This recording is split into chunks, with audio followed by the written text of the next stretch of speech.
World Arts Academy provides professional development for emerging, practicing, and master dance artists, teachers, administrators, and scholars through advocacy and professional development opportunities that advance dance as a performing art in educational sectors and communities throughout the world. Our faculty teaches diverse dance genres in a variety of environments including, but not limited to, K through 12 schools, dance studios, colleges, and community centers. World Arts Academy envisions dance reimagined, reflective of our differences and supportive of all who dance and teach dance. A world where dance education is equitable, accessible, valued, and preserved. Please visit our website at worldartsacademy.com to see our impressive faculty, view our workshop calendar, enjoy distance learning, or help our mission by becoming a patron.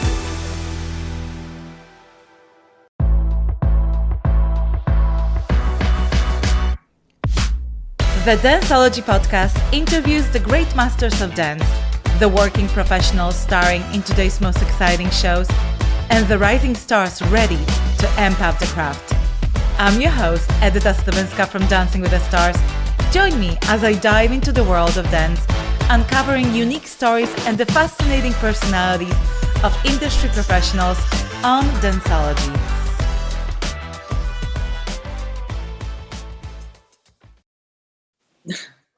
See, it's always trouble with the hair. Like I should be wearing a hat just like you, then I wouldn't worry about it. Evan, thank you so much for coming on Danceology. I really appreciate that. And I think this is going to be an extremely interesting conversation. You're a very inspiring person. Thank you very much. But I want to start with something a little bit about what you're up to right now, because I saw on social media you're very much into hiking and off-roading and nature. And is that something new? Is this your passion? What does it mean to you? Why you're attracted to it?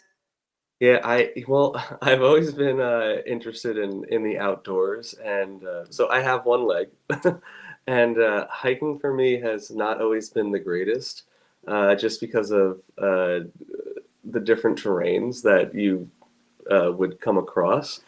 And so about like a year and a half ago, I got into, I guess, more like off-roading and overlanding and just traveling around and just being out and camping. And I'm currently here in La Jolla, California. I do live in New Jersey, and I'm in a show right now called 3 Summers of Lincoln. And instead of just flying across the country, I drove across the country, and I stopped off along the way in Colorado and Utah, Nevada, and also, you know, in Southern California, just kind of seeing things and being out in the world, in the desert, in the mountains. So that's been a lot of fun. I typically do that on my day off too, is I'll try to explore a little bit around, you know, the SoCal area. Yeah, no, I'm a nature junkie. Yeah. So I love that. I don't go off-roading. I have kids, so we're a little bit cautious about that, but hiking is huge. Okay, but you just casually threw in there, I have one leg. Yes, I do. So, and you laugh about it, which is absolutely incredible. I want you to tell us your story, because you're a tap dancer. Correct. And how old were you when you started dancing? I was 5 years old. I actually started out in a hip hop class at 5 years old, and it wasn't my jam. it didn't click with me at the time. And so the second year that I went back to the dance school, I told my mom that I wanted to take tap, and she was like, "Okay, sure, sounds great." And I just fell in love. I fell in love with it. I was also and then as I continued at that dance school, I also took ballet and just, you know, more like modern and more jazz. But tap was always what I gravitated towards. And so at the age of 10, I auditioned for a professional company in New Jersey called the Jersey Tap Ensemble. And I got in, and I had one of my first performances at Lincoln Center in New York City and at the Nice. Performing Arts Center.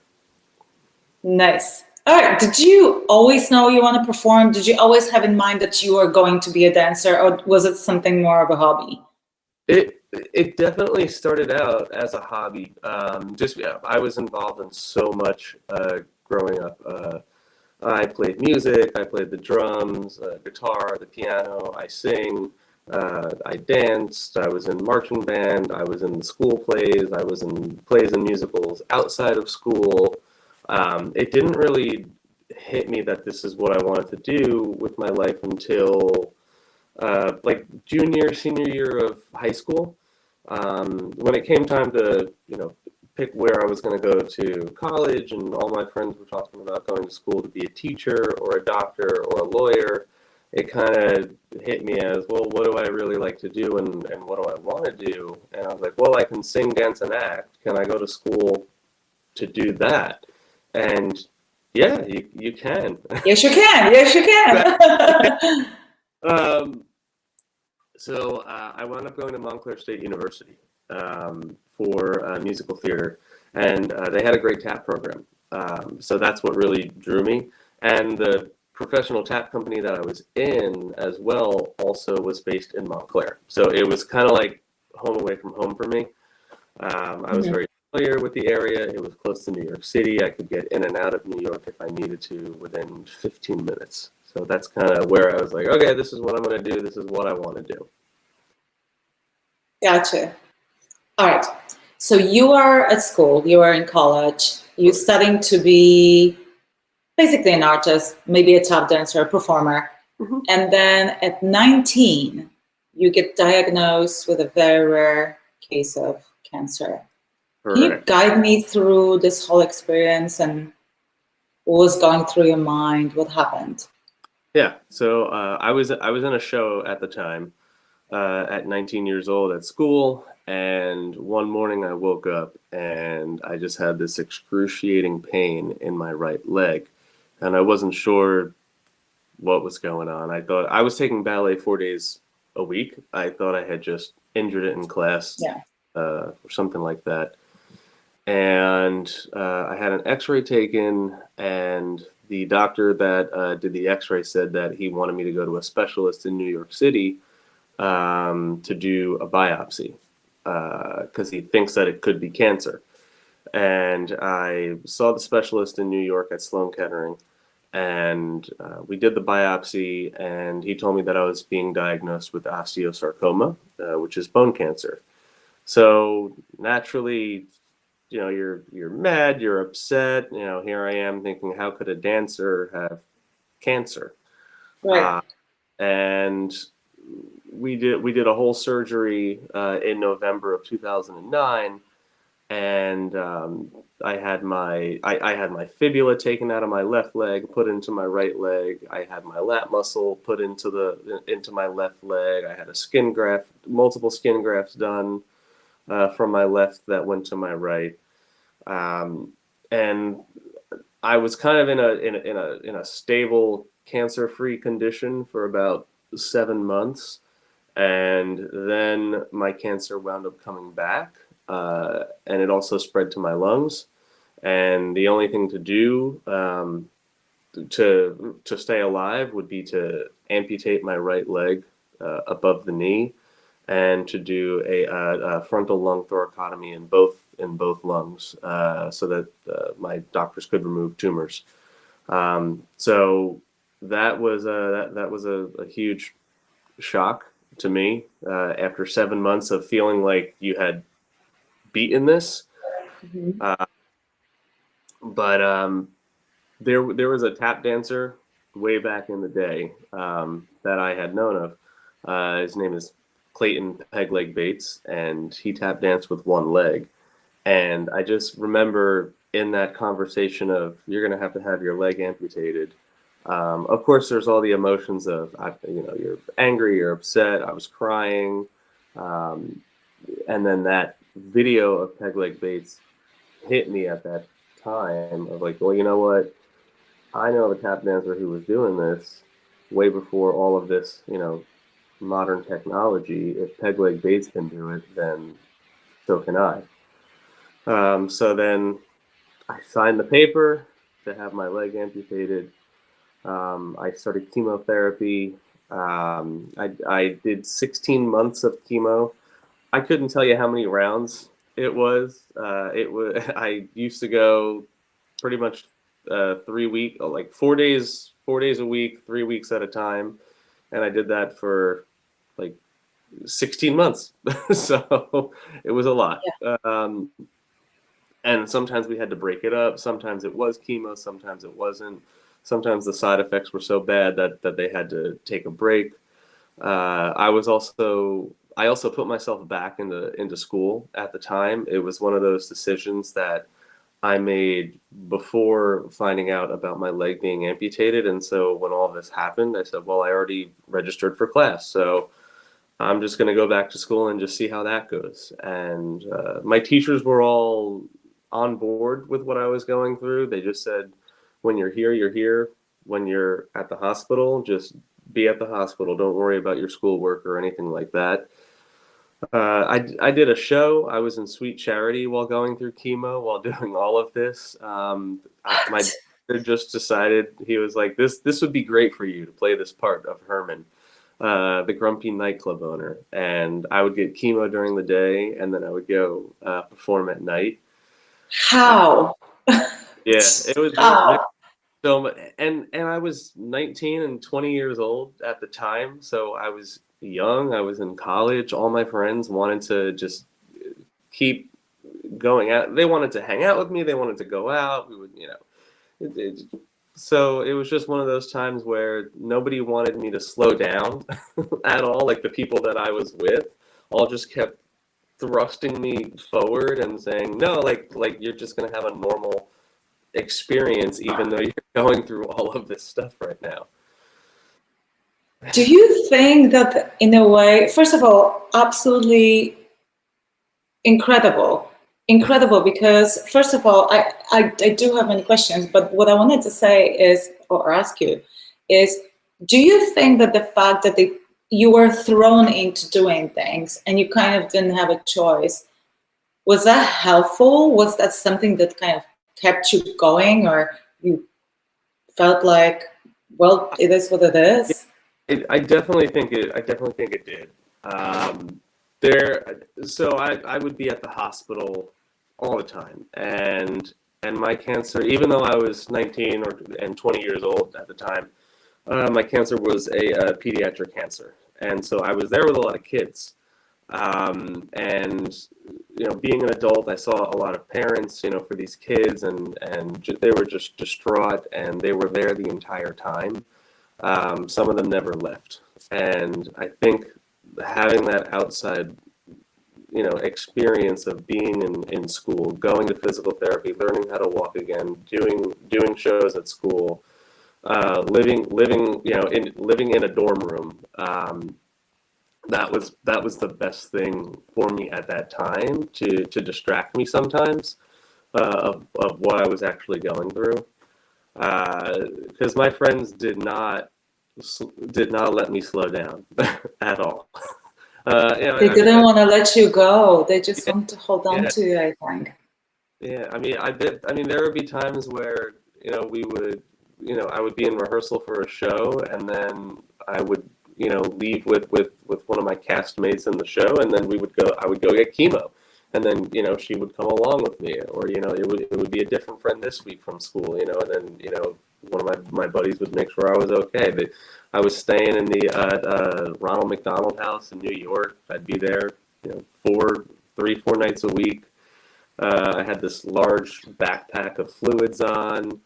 I wasn't walking on my leg too much when I was going through chemo, so I had a wheelchair, and so my friends would push me down York Avenue in New York in a wheelchair. Just the experiences of it were, just like thinking about all those times.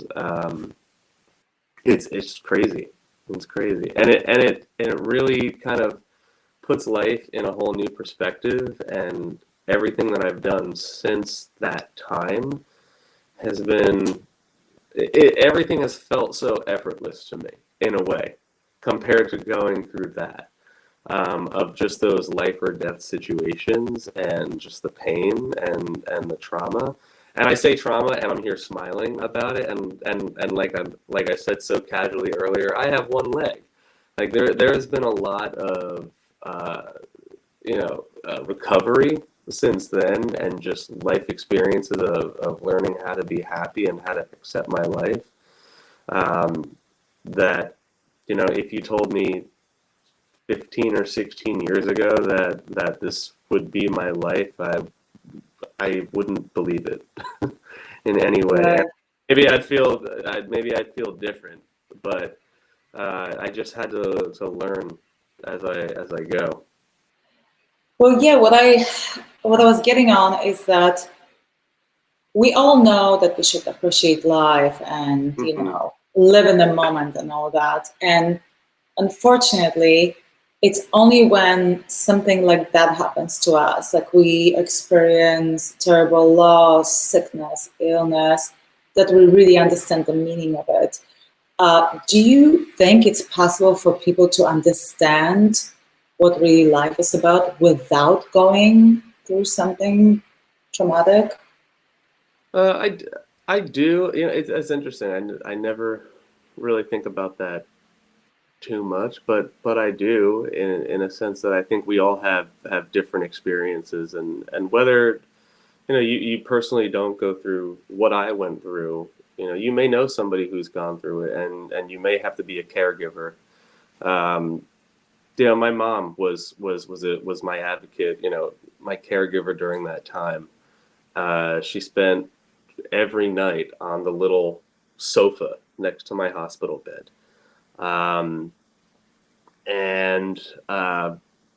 She was my rock, and wild enough, she's going through it, and she was diagnosed with lung cancer.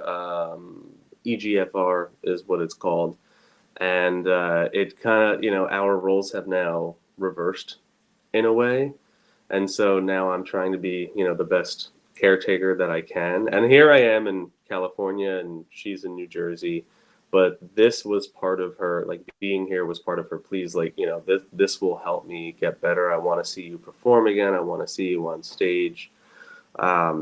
So I'm here. I'm here doing this, and she'll actually be here later in the week.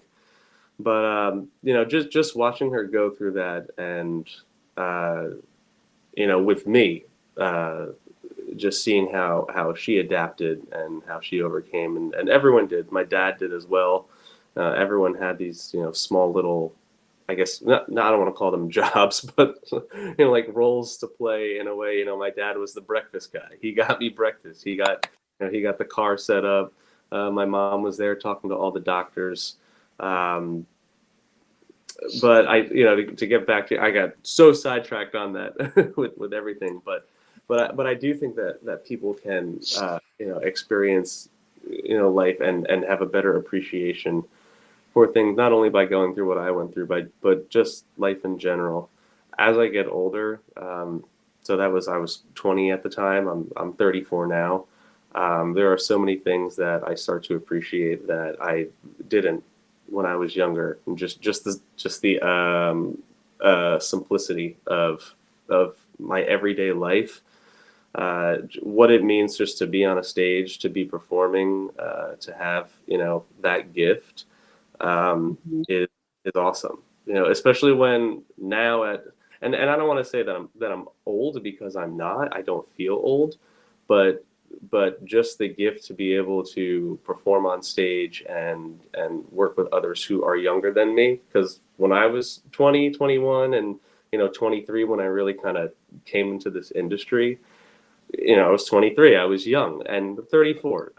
I'm still young, but there's definitely there's a different age gap. And then on top of it, with everything that I went through, with all the chemo, with having lost my leg and all of that, now at 34, you feel it a little bit different. And so Yeah. it's kind of that point where it's like, oh, cool, like I can still do this. I can still keep up, which is awesome. Yeah. And especially I mean, doing it's like the choreography is woo, we're hitting it. I mean, first of all, I am so sorry about your mom, and I really hope she gets over it. You know, cancer has so many faces and so many different degrees and diagnoses. So I really wish your mom a quick recovery. But you mentioned that you were so young, and I think you talk about going to rehearsal and then going to chemo, and then you lost your leg in the midst of it, and you were performing. I think it's only possible because you were 19 and your body was just recovering so quickly. But so I want to go back a little bit to that time. You had to make that decision. It was not a question. You would be risking losing your life. Correct. Was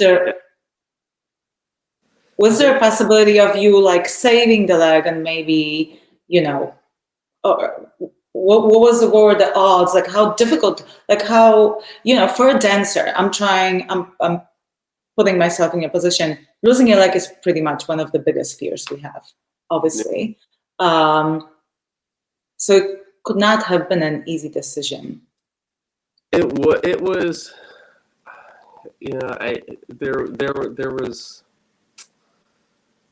what I had gone through for 7 months of surgery prior to that decision was so difficult for me, and it was like in one shot 4-hour conversation that happened where I was told that I had to have my leg amputated. And the first 2 hours was just why, just mad, angry, upset, all of that. And then the second 2 hours was more of that positive, well, I'll be able to do this, I'll be able to do that, I can get a running leg, look at the advancements in prosthetics, all of the technology that there is, but you get to live. Sorry? You get to live. Is that basically? Absolutely. And it was the easiest, most difficult decision I had to make, because the first thing that was on my head was exactly what you just said, was that I'm gonna live. Like I had to take my life into my own hands and say, this is I could keep my leg and I could die, or I can have it amputated and I can live. The road with chemo and the tumors in my lungs was a whole separate thing down the road, but in that moment, it was life or death. That was it. And so I said, okay, this is the easiest, most difficult thing I'm going to have to do in my life, and it's going to be to say, yes, let's amputate my leg so that I could see another tomorrow. And then I just had to accept it. And there were definitely days in the beginning where it was very difficult, of just seeing yourself. Like I remember my favorite pair of jeans that I used to wear. And it was one of those, like, I wore those jeans the day before my amputation, and then I wore those jeans maybe about 2 weeks after my amputation. And just that, like, the psychology of just seeing, looking down and only seeing one leg in your favorite pair of jeans, it totally, threw me for a loop. But I never, I didn't want to, I couldn't lose. That's it. That's just always been who I am. Growing up, I felt I've been so competitive that I wasn't going to let cancer kill me. Is this something you are born with, or this is the choice that you made? What do you think? That attitude of like fighting it through. I think it's a little bit of both. I do. I think it's just that drive that I've had since being a kid of wanting to do everything, wanting to try everything. And I was a competition dancer. So I think that's kind of where it comes from, that young, like, competitive, you know, the age 10 to 12 and 13 to 15 tap solo. All right, that Yeah. was cutthroat at what was it, Starbound, NBC competition, growing up, Stars on the Rise. That's where, like, I went to say something. And every year I would see the same dancers, and each year it would be like first, second, third. Who's gonna get it? I'm third this year. I was second the next year. I was first. Then I held first. Then I dropped down to second. And then I was like, no, I can't let this dancer beat me again. So you come back, that's your rival. So boom, now I'm first again. I was always a fighter growing up, and that was that's the spirit that I had. And so I think going into this, this diagnosis, it was the same. All those experiences that I had as a kid, being a competition dancer, was like, no, like this, like I'm gonna beat this. Like I have to be on top. And then, right, and then you have the vision of the dancer that you mentioned who danced with a peg leg. So let's talk a little bit about the logistics of it. How soon after your surgery you were able to dance, and how was that very first time you actually did it? It was about 16 or 17 months after my surgery. I finished everything. I started everything October 2009. I finished everything October 2011. And so around that time, I had went to one of my prosthetists who makes prosthetic legs, and I had showed him a video of Peg Leg Bates, and Peg Leg Bates lost his leg in a cotton gin accident when he was 12 years old. He lost his leg below the knee, so he still had a knee joint, and his uncle made him a peg leg, and Clayton taught himself how to tap dance on that peg leg. So he performed all over the world as a one-legged tap dancer. And I happened to see a video of him when I was 16 years old, before I even lost my leg. And I just thought, hey, that's awesome. He's laying it down. And when I showed that video to my doctor, he was like, well, do you want me to make you like a peg leg? Like the way that this looks like almost like a pirate's leg. Yeah. I said, I don't know. That may be heavy, and Peg Leg Bates had a knee, so it was easier for him to manipulate that prosthetic.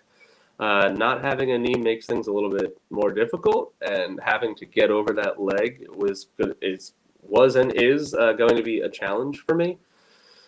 So he came back with like a metal pipe. It looked so basic. It was super simple, but it was pretty lightweight and very durable. And I said, great, I'll just try it and I'll see what happens. And I went into a dance studio one night, and I just started coming up with sounds for me. Like I told you, I played the drums. And so I just tried to think of this as a drum, an extension of my body. And I thought of a time step, and the steps of a time step being step, hop, step, falatsa, step, hop, step, falatsa, step. And I just started to say the word peg instead of step. And so I went peg, hop, peg, falat, peg, step, peg, toe, heel, peg, heel, just to change up the steps a little bit and to find my balance. And I was like, oh, all right, that works.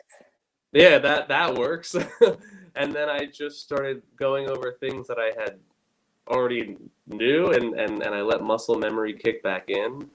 And I started taking tap classes and started putting little videos on YouTube, and one thing led to another, and then it boom. Yeah, I mean, listen, we complain about a bunch of tiny little things, going through life. Like we get upset at, someone cutting you off in traffic, like, literally. And so seeing people like you who had gone through not only losing their leg, but as you say, all that pain, let's not forget, I don't know how much you know about me. I was diagnosed with cancer in August last year, and I was extremely lucky. I didn't, I had a surgery, and so far I'm good. But as you're saying, those things are scary. Your cancer came back after 7 months. Like, we always live in this fear of, you never know what's going to happen. And I know a bunch of people that were cancer free for 10 years and for 6 years, and then they would have it come back. But seeing people like you who just, in spite of all this, go out there, you go to the studio and you work out a little routine, and you just keep going. I think it teaches us an incredible lesson. I have a question about a couple of technical things. Yeah, So yeah. on Dancing with the Stars, I was on Dancing with the Stars for a while. There was a Paralympic snowboarder, Amy Purdy. Amy Purdy lost her legs. Do you know Amy? I do. Do you know of her? Mhm. Yeah, Amy Yeah. Purdy. She lost both her legs and part of her hearings when she contracted some kind of bacteria.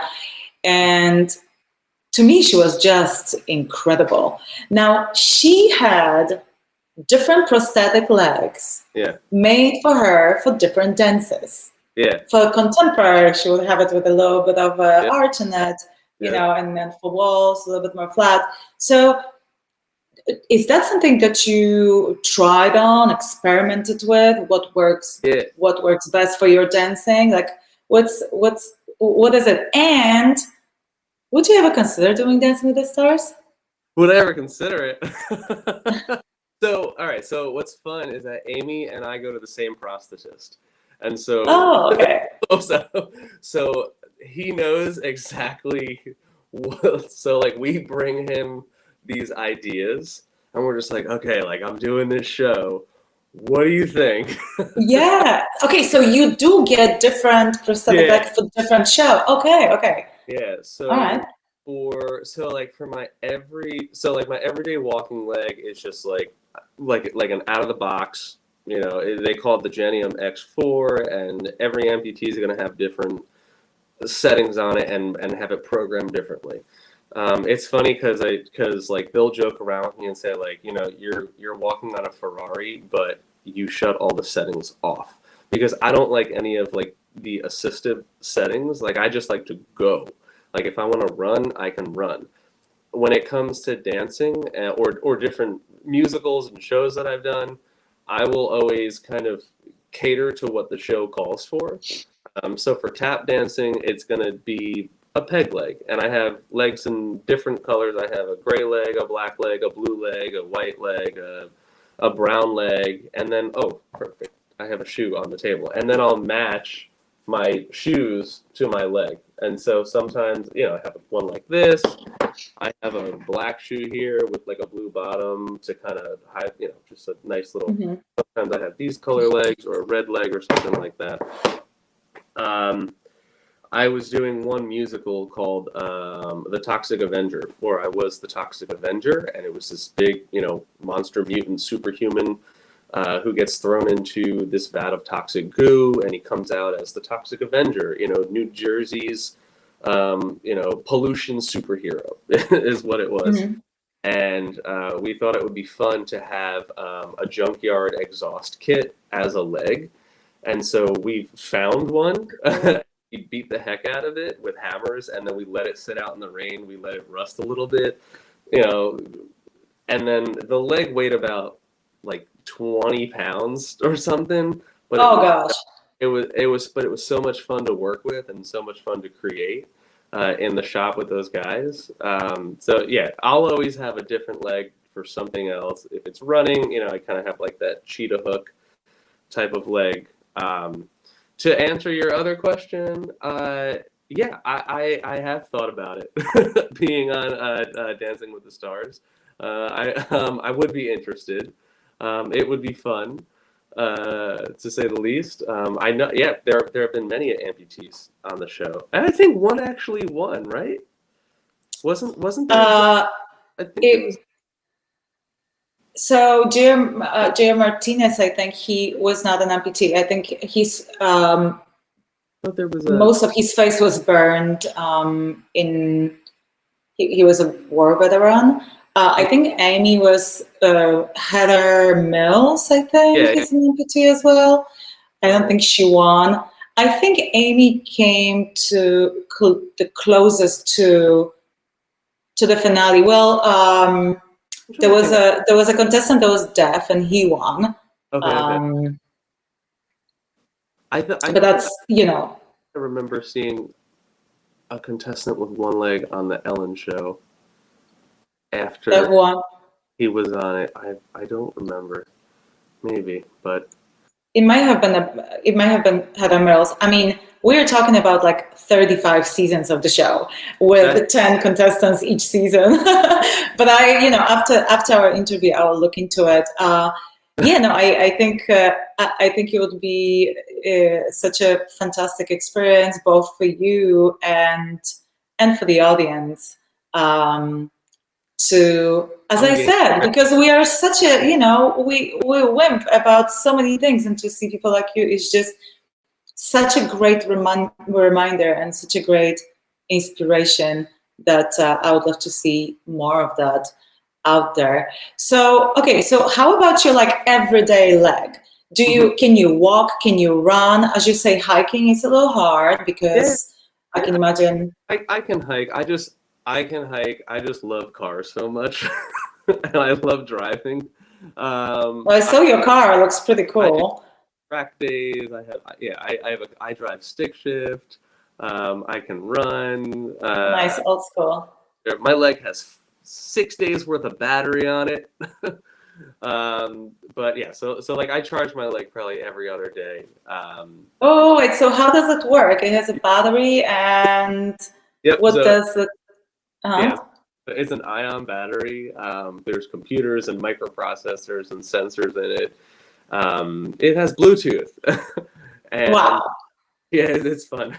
So I can adjust settings on my phone. I can bounce on it like with 3 little beep, beep, beep, and then it'll change settings for me. It'll go into my driving mode.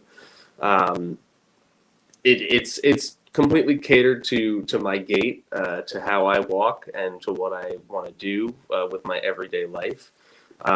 So like I was saying earlier, my prosthetist says that you have a Ferrari, but you kind of shut off all the settings, because I just want to go fast.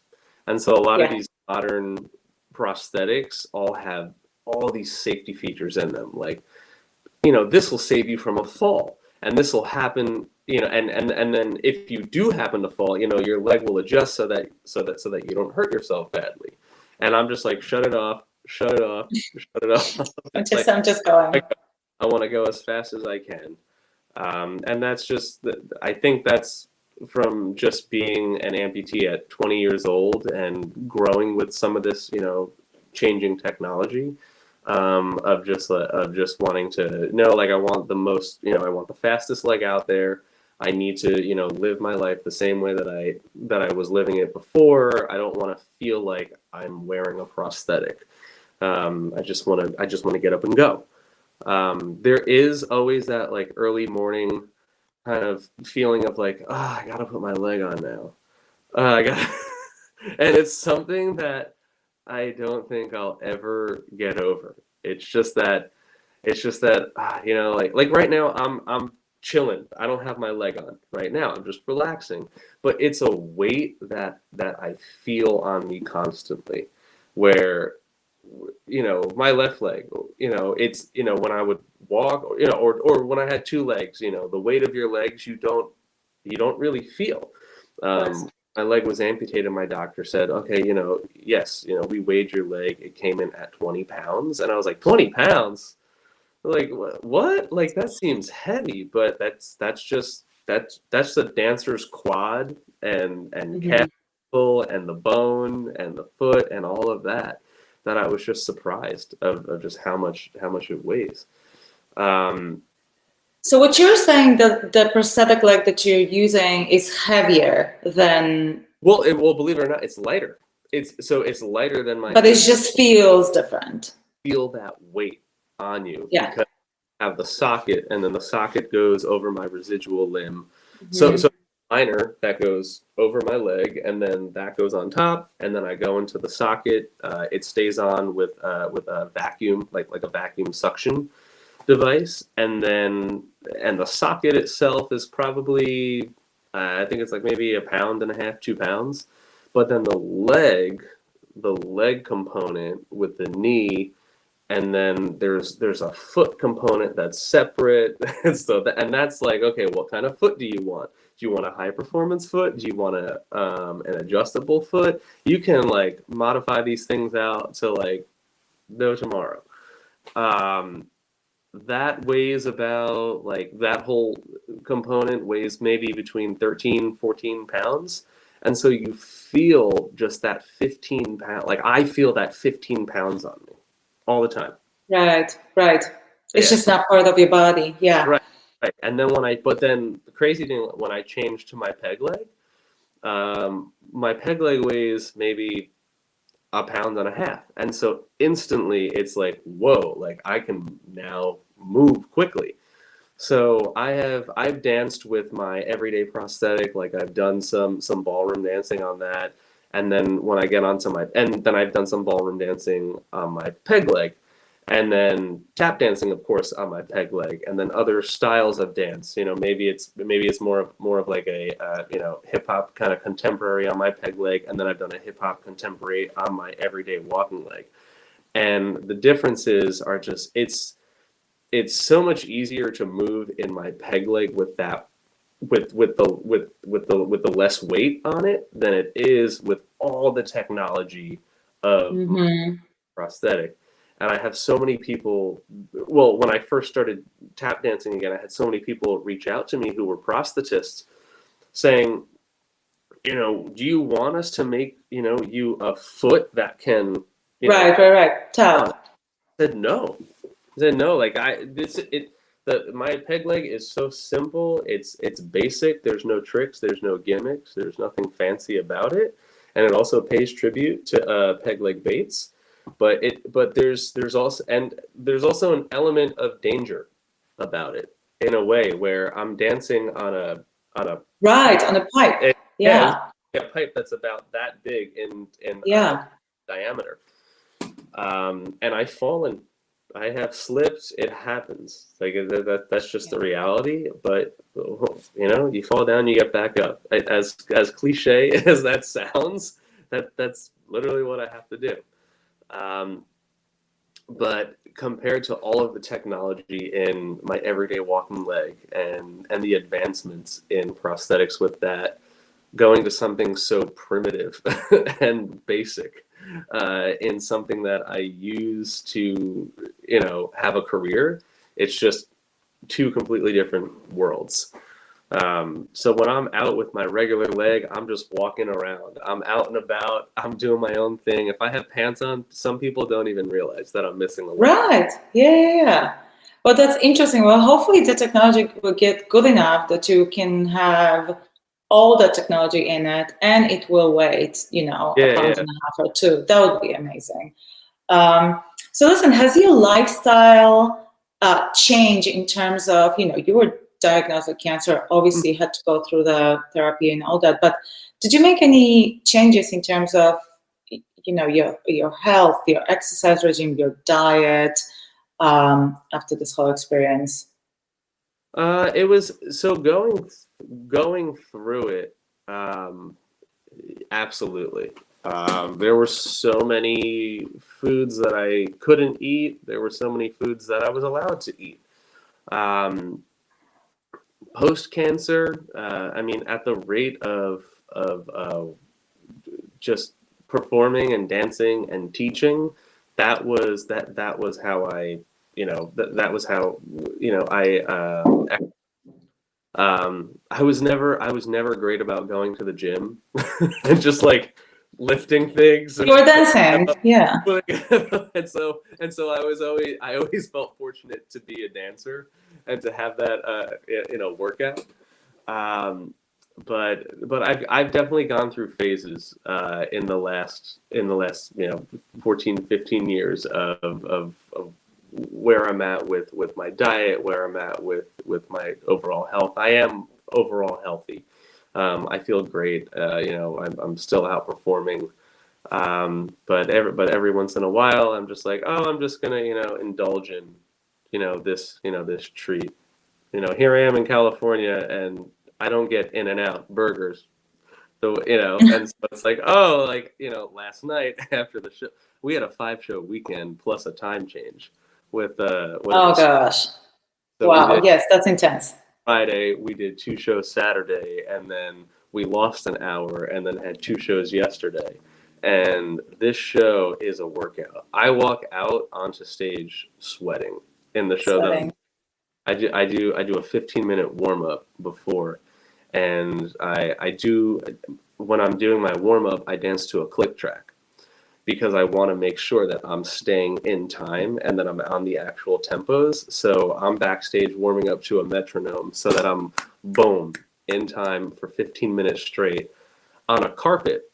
So it makes it that much more difficult to tap on. So I'm putting all that extra energy into it. So by the time that I walk out on stage, I'm sweating, and then I have a 2.5-hour show to do where I'm just nonstop dancing. I have 10 different leg changes in the show. And so I'm constantly switching back and forth between everyday walking and peg leg or no leg.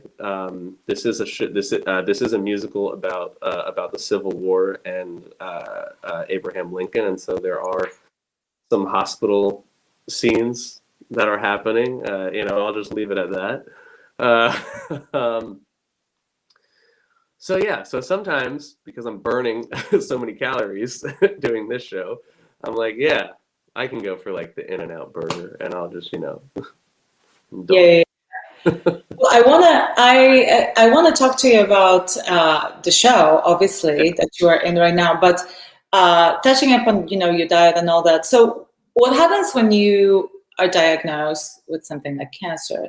You start asking, at least I did, well, why did it happen to me? Because as you were saying, you were 19 years old when you were diagnosed, and you must have been healthy. You exercised all the time. You danced. Yeah.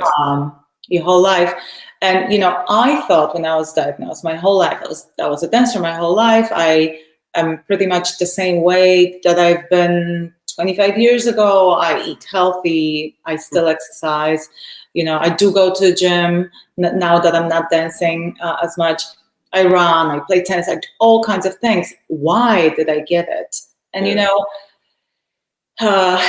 apparently only about 10% of cases can be accounted for, genetics, and the rest of us is environmental. Have you ever, and right now your mom got diagnosed, have you ever looked into it, and has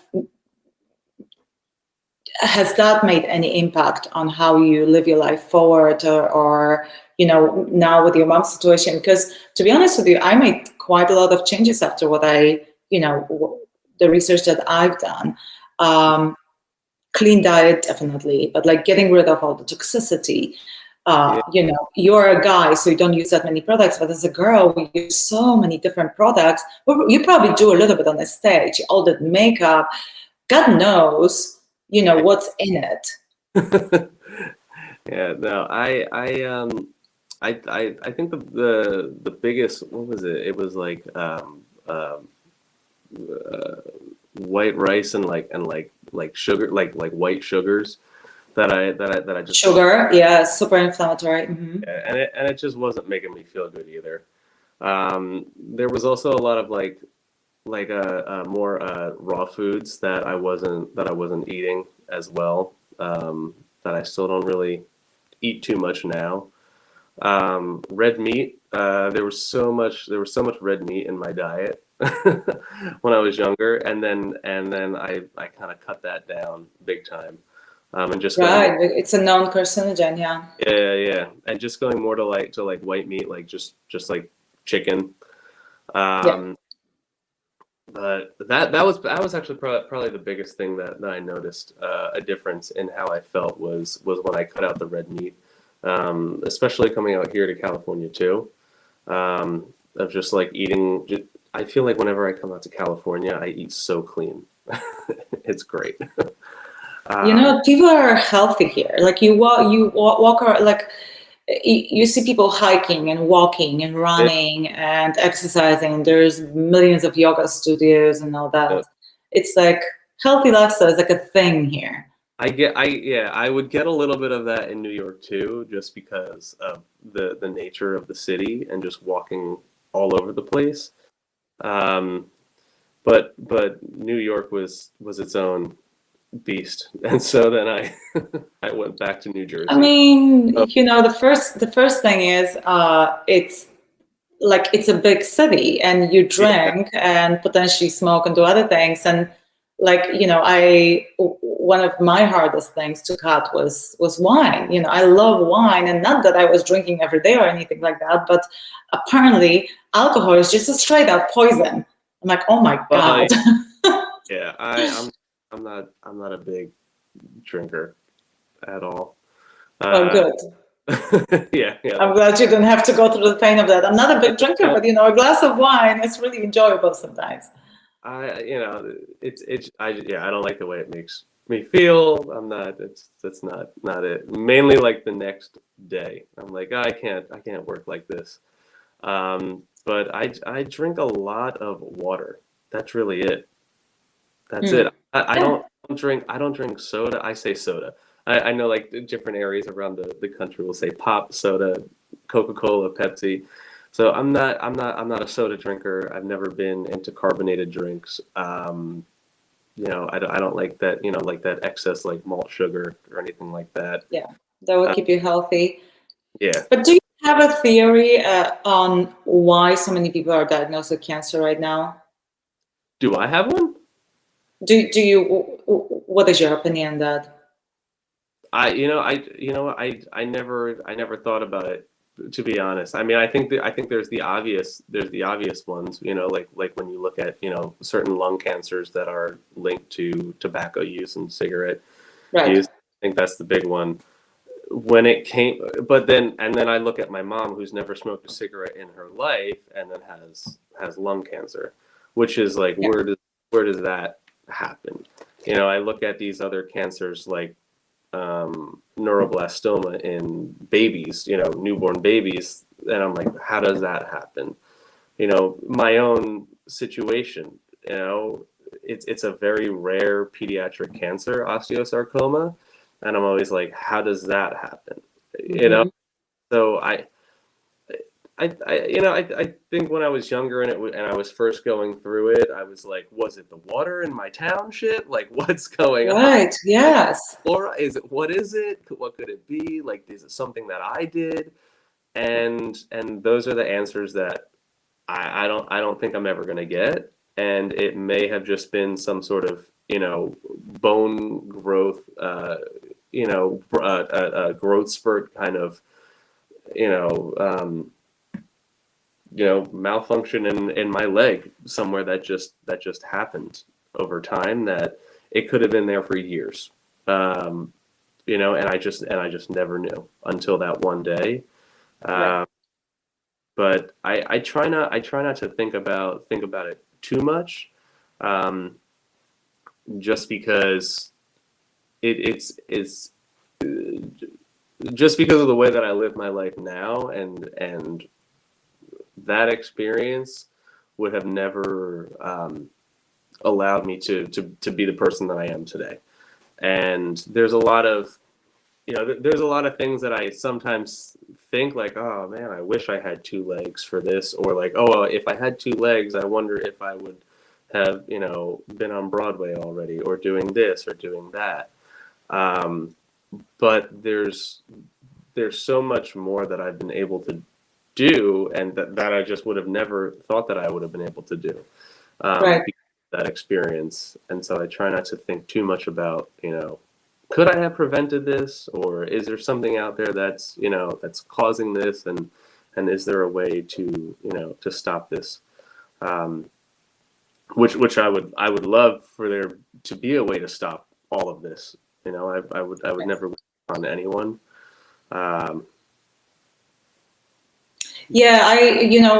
My opinion is that it's obviously there are some genetic cases, but it's hugely environmental, and it's just the toxins that we consume, even the plastic little spatulas in our kitchen and the cookware, all the metals that go into our body. And, I don't know if they precisely cause cancer, but they create this environment in our body where with the inflammation and with this toxicity where these cancerous cells can stick to one of our organs. And that's why people who never smoked would get lung cancer. It's because it's just one cell, one cancerous cell that just finds a place and starts multiplying, and it multiplies like crazy. So like my whole thing is trying to just live clean as much as possible. Certain things are not up to us, but I'm willing to spend that extra money to buy organic food and to buy products that are clean, free of chemicals and all that.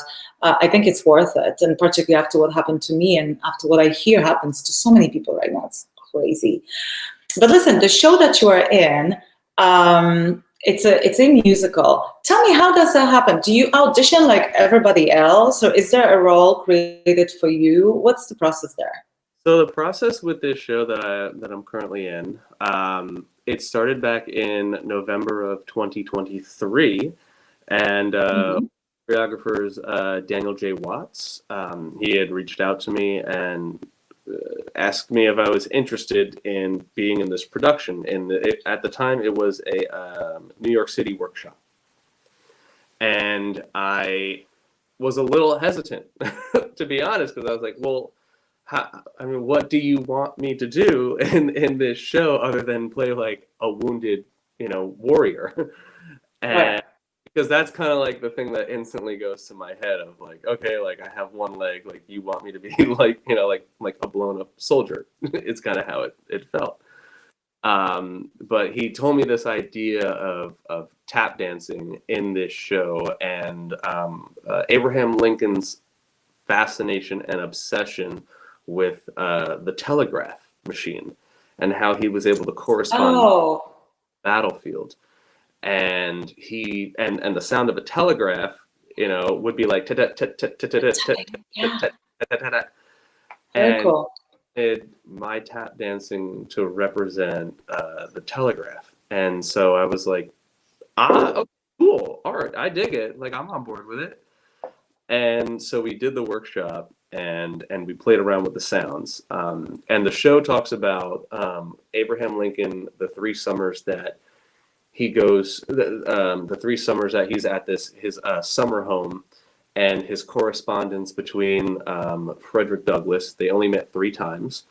The Emancipation Proclamation, so freeing the black slaves, allowing them to fight in the Union Army. So there's a white telegraph tap dancer, and then there is a black telegraph tap dancer, and then you see them at one point come together. But it's a really cool musical. The music is amazing. Crystal Monet Hall wrote the music. Daniel J. Watts is a co-choreographer with John Rua, who both of them were in Hamilton. So the movement, it's great, and the tap sequences, they're very, very rhythmic, which is what I love. It's like playing the drums, we're hoofing out there. It sounds awesome. But the ideas and just how they unfolded, how we're going to collaborate on this.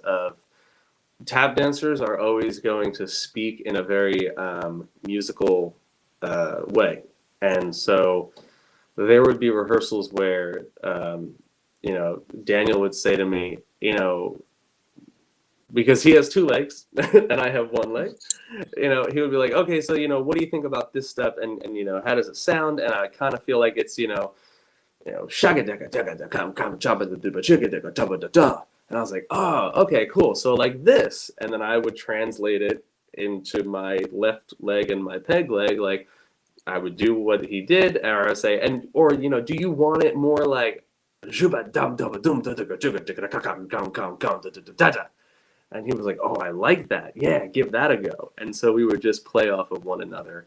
And then with the other telegraph tap dancer, Alaman, we, you know, when we work together, it's really cool to see the steps that he's doing and then the steps that I'm doing and then how the sounds are the same. But we're having a conversation there. That's very cool. And so it looks like you are involved quite a lot because this telegraph communication is going through the whole show. So now I see how you are absolutely exhausted after 2.5-hour show, particularly after 5-show weekend. Yeah. Gosh. In and out, well deserved. That's a good idea. But we started rehearsal January 6th. We had 4 weeks of rehearsal. We went into the theater for 2 weeks to tech the show. And then we had 2 weeks of previews. And then while we were doing previews with an audience at night, during the daytime, we were still teching the show. And then we rolled right into opening, and we've been open for 1 week now. And nice. How long is the run? We go until April 6th. So we've extended twice already. Oh. So the show has been pretty much sold out, which is awesome.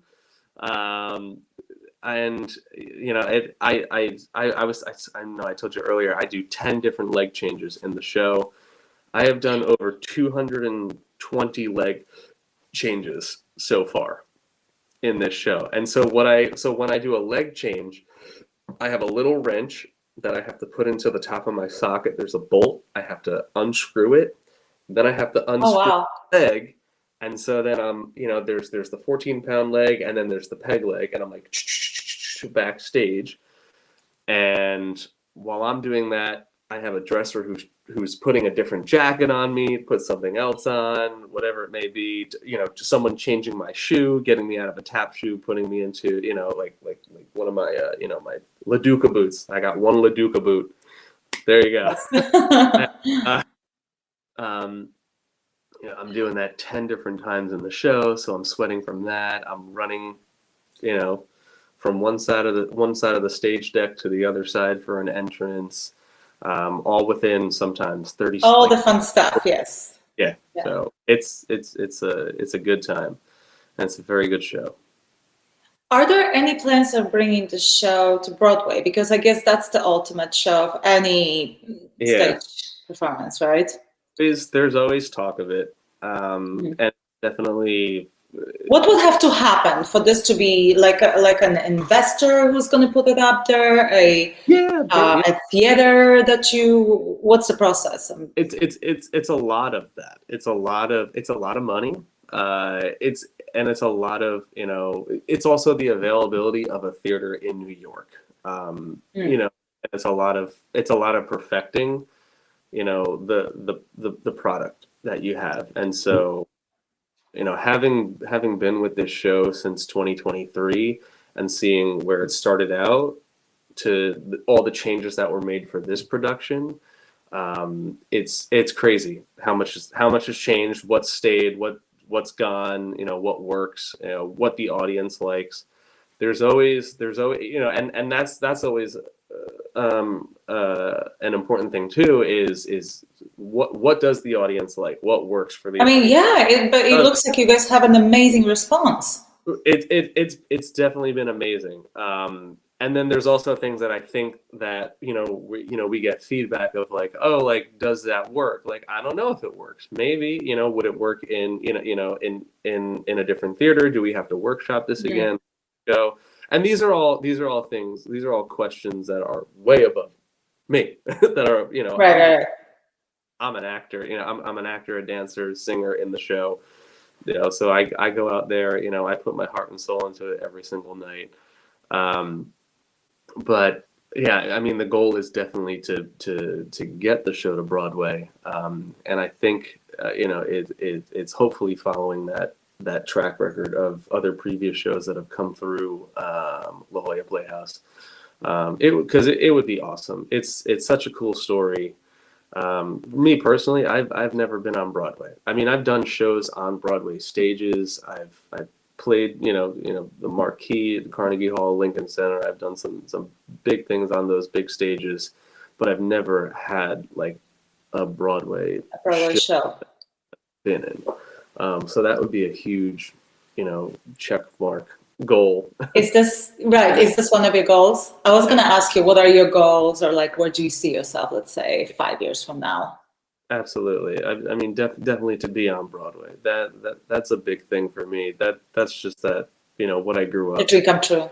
Wanting. Yeah, 100%. 100%. I've been afforded so many other opportunities that I could have never even thought of, and just traveling the world and just performing on different TV shows and for different presidents all over, and little small gigs here and there that wound up being the coolest things ever. It's just been a wild ride.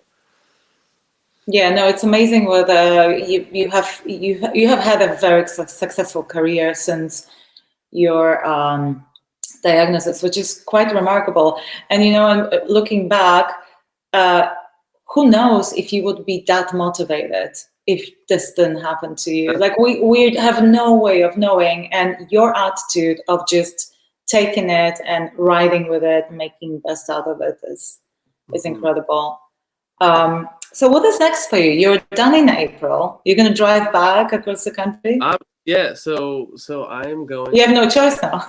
I'm going to drive back. I have to get back to the East Coast. But I'm going to take some time. My mom is going to come out for the closing as well. So she'll be out here later in the week. And then she's going to come out for closing. And then we're going to drive back together and just like see different parts of the country. I just said, hey, why don't you come and, let's go to the Grand Canyon and let's go to some national parks. Oh, that's so awesome. Mountains and like, come overland with me. And of course, I'll be taking videos and, whatnot. I'll post them of just like our experiences out on the road. And then I don't know. I really think I'm going to take some time. I would love to. I hope that this show has a life after this run, and I think maybe I'll know later in the run where that stands. Maybe I won't, but I think I'm just going to take some time for myself, just to focus on myself and not work for a little bit. And just spend some time with my family. My sister and brother-in-law had a baby a year and a half ago, and just be there for that's my goddaughter. So I'll just be there for them a little bit more and just kind of hang out with my goddaughter. Sweet. Because I feel like I'm always on the go, and I'm always on the road or working some job that I don't spend a lot of time with my family, and I should do that. So I think that's kind of the goal for me, the short term, what I do when I get back. And, if this show has a life, then, I'll fantastic. be honored and, grateful to jump into it if that's where I'm supposed to be. Do you want to have kids on your own? Do you want to have family one day? I definitely do. Absolutely. So, it's funny. So I've always been, so like in my cousins, right? So I've always been the cousin who's always been in a relationship. I've always had a girlfriend since like maybe 14 years old. Oh wow! Look at you. But here's the thing. This is the first time in my life that I'm alone, and I'm really enjoying it, and I've never had just me time, just to be in this industry and to have this career single, alone. And right. and there was always those like complications of being in a relationship and traveling and being in some different time zone or being in a different country, overseas in Europe or Asia, and making this work, or like a long contract in a musical. I did Beauty and the Beast for a couple years, where I played the Beast, and I was away. Oh wow! For quite a while. Touring? What's that? Touring? No, in Maryland. On location? Yeah, like DC area, and it's very taxing, emotionally, and so for the first time, I can just focus on just myself right now, and I think that is where I'm at. But I do definitely, I would love to have a family and kids. Just remembering my childhood and how much I feel like my parents had a lot of fun with me and my sister growing up. Because she started dancing, then I started dancing, then she did sports, so then I did sports. And we just, I don't know, we had a great time. Well, and I love working with kids too.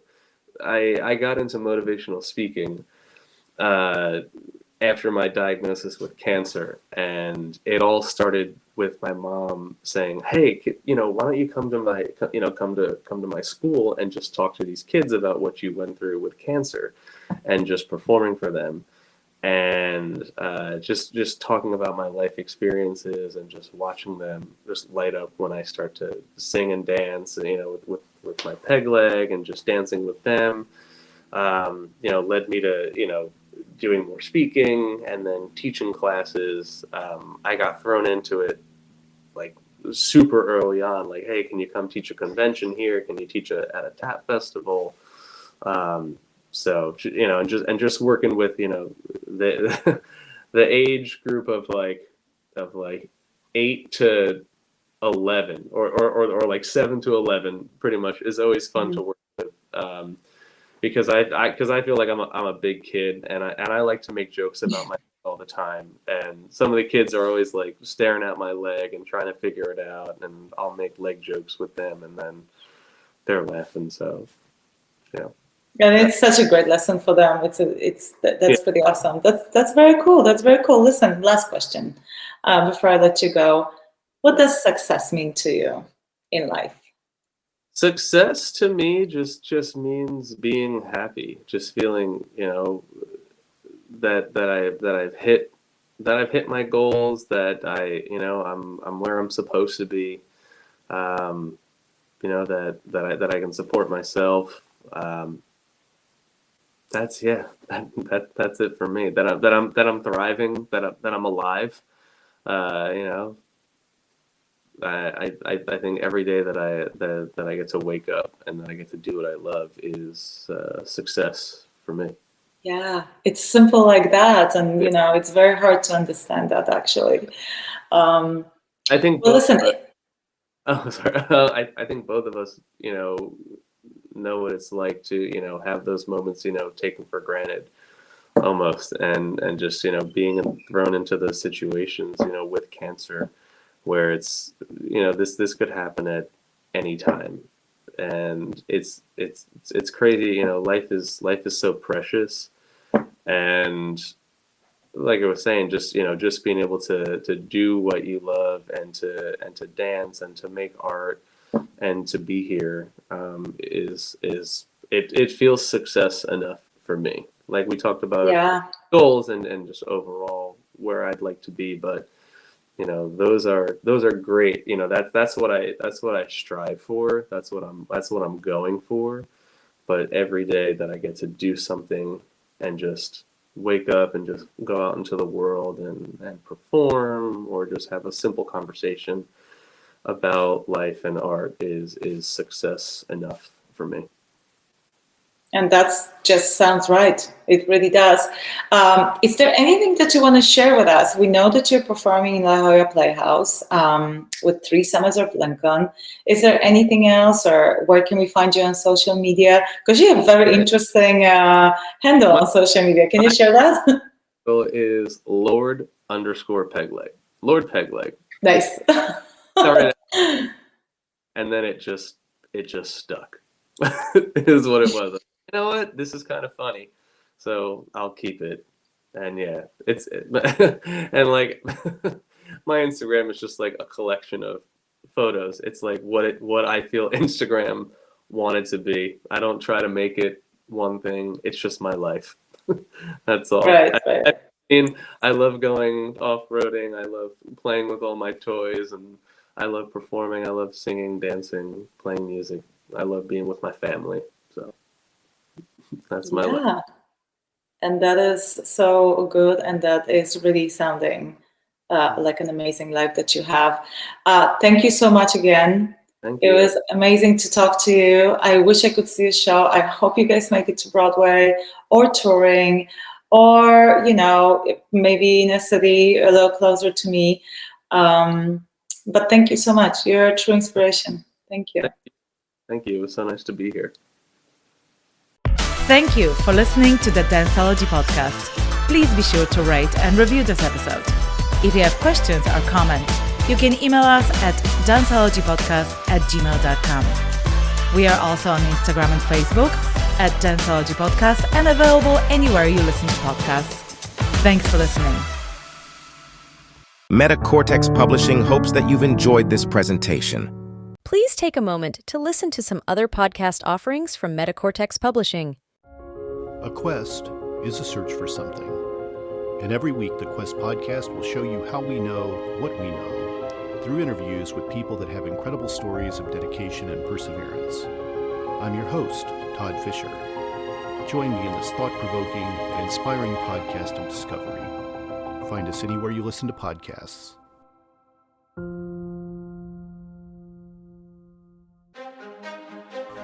Every year, tennis players from around the world compete for excellence, triumphing against all odds to emerge the champions. I'm your host, Maddie Harrison. Join me as I get up close and personal with these dynamic individuals and find out what it takes to go for greatness. Let's go beyond the match.